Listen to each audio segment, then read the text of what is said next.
came from a ballistic missile being targeted for a training exercise by an advanced version of the Patriot defense missile. A successful missile test. Yeah. Very nice. Yeah, because we missed that because we were asleep, you know. Yes. But it happened around 6:30, and I guess it was really pretty because it was occurring right around the sunset. So I guess the sun kind of illuminated it and it made it kind of look sunrise. sunrise. That's that thing that happens before we get up. Sunrise. Yes, you're right. Hey, let's talk about what a contrail is real quickly because I think a lot of people don't know what it is. Yeah. I put this together. Live look outside this afternoon, absolutely beautiful. But take a look at this. A contrail is really a visible trail of streaks of condensed water vapor or ice crystals, sometimes forming in the wake of an aircraft, or in this situation, a missile. So again, pretty interesting this morning. If you were awake and you saw that, that wasn't a UFO. A lot of people think when it's in New Mexico, it's got something to do with a UFO, but it was actually a contrail. All right, outside right now, the weather is absolutely perfect. Today was absolutely beautiful. We've gotten rid of all that monsoon moisture, and now we're getting ready for a nice, quiet 7-day forecast. 93 degrees, the current temperature out at the airport, and there are the other temperatures currently. Lake Mead, you're at 94. You can see East Washington, East Domingo, so lots of 90s out there. A couple of upper 80s. You can see Sandy Ridge, you're at 90. Meadows Mall, 91. Head out towards Water Street, you're at 93. A little bit cooler up towards the north, always. Tonopah and Caliente, you're in the 80s. Still pretty toasty in Death Valley at this hour at 104. Laughlin, you're at 97. And look at how cool it is in Mount Charleston. The current temperature at only 55 degrees. So the high yesterday was 92 here in Las Vegas. A little bit warmer today. The high at 96 officially. That's 1 degree above normal. Normal high now is 95 degrees. Sunset occurring in about another half hour. And tomorrow morning as you wake up, sunrise occurring at 6:22. So there's a look at the bye-bye monsoon map I put together. We get rid of this moisture. It's now pushed out towards the Four Corners region.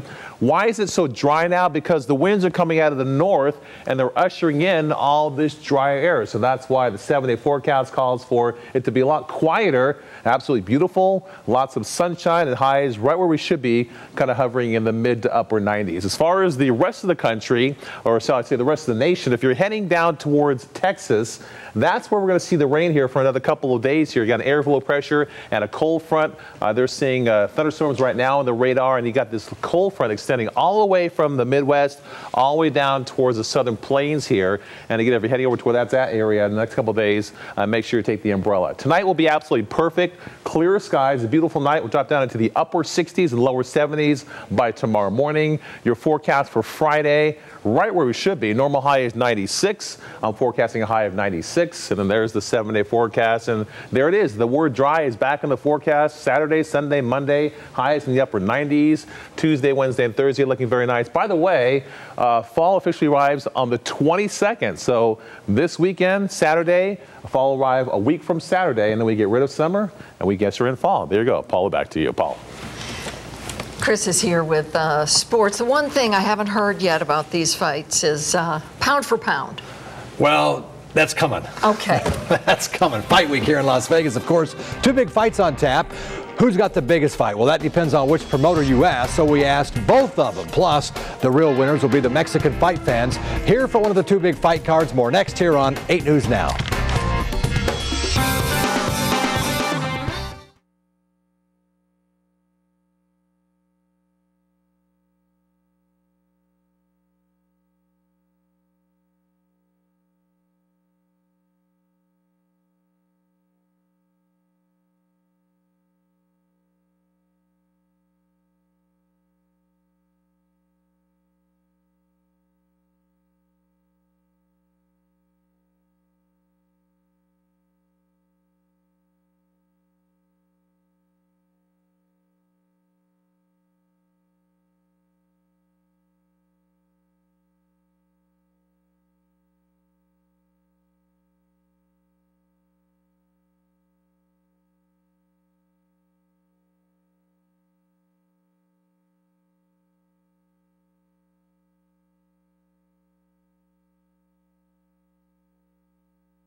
News Now. Sports with Chris Matthews. All right, for the past few days, we talked about the fight at the Thomas & Mack. Now our attention shifts to the MGM Grand Garden, where Golden Boy Promotions is bringing one of the best super welterweights ever out here. The ever-popular Canelo Alvarez has been steamrolling through opponents, seemingly with ease. Boy, he's the right guy to bring to Las Vegas on Mexican Independence Weekend.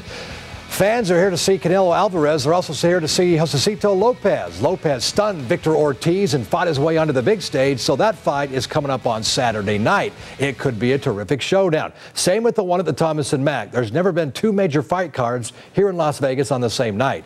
Both sides, you could argue who wins, who loses. The big winner is Las Vegas, but that doesn't stop promoters from landing a few low blows. Scott Bemis picks up the story. It's not the fighters who are talking trash this week, it's the promoters. Aram used to be a great promoter, and now he just has that, F-you kind of attitude. It's just stupid, There's no leadership over at Showtime. It's just a nasty old man. Golden Boy and Top Rank have dueling championship cards going Saturday. Top Rank Chavez Martinez at the Thomas & Mack, and Golden Boy's Alvarez Lopez at the MGM. A lot of people have told me they're going to have two televisions side by side, watching Showtime and watching HBO. Many were worried attendance might suffer because of the two cards, but that hasn't been the case. It is incredible for boxing. It is incredible for Las Vegas. 40,000 people will be watching boxing on Saturday night. With two cards within a mile of each other, scheduled to go off on the same night, the question needs to be asked: is this squabble between the promoters getting in the way of what's best for boxing fans? It certainly doesn't do good for boxing having two shows go up against each other. It doesn't hurt the sport at all. I mean, all the attention worldwide will be on boxing, and like I said, we're very proud of that. Scott Bemis, 8 Sports Now. All right, thanks, Scott. We mentioned the big winner here, Las Vegas. All those fight fans here to spend some money. Excellent. We are winners here. Yes, indeed. Thanks, Chris. We'll be right back.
A former Navy SEAL killed in the Libya attacks recently became a resident of our valley. Neighbors open up about the new family on their block. Plus, 4 people were killed while waiting for their bus this morning. The new options being considered to try to keep riders safe on the side of the street. Thanks for watching 8 News Now at 6. We're always on at 8newsnow.com along with Facebook and Twitter. Have a great evening and join us again tonight at 11.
Many of the people that have lit candles and left flowers say they don't even know the victim.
Sadness, shock, anger. The community pays tribute to victims of a horrific crash. Plus, what the I-Team discovered about the suspected drunk driver behind the wheel. Honoring the 4 American heroes killed in Libya as they return home. The tributes to one of them, Tyrone Woods, who was a new resident of Southern Nevada. Plus, a mother-to-be faces the reality her husband is the one who drowned in Tuesday's monsoon floods. Now, Nevada's first choice for news. This is Channel 8 News Now at 6. Thanks for joining us. Our community is grieving as we learn more about the victims killed when a suspected drunk driver lost control and smashed into a bus stop. 4 people killed, 8 injured. 2 of the 4 killed have now been identified. 49-year-old Johnny Garner and 24-year-old Gerber Herman Ayala Tomasino. All day long, people visited the crash site at Spring Mountain in Decatur. The pain was also evident at Sunrise Hospital. Not only were some of the victims taken there, Johnny Garner was a nurse there. It is very sad, and it was a day of tears and actually of remembering Johnny and everything that she contributed to the emergency department and the surgery services area.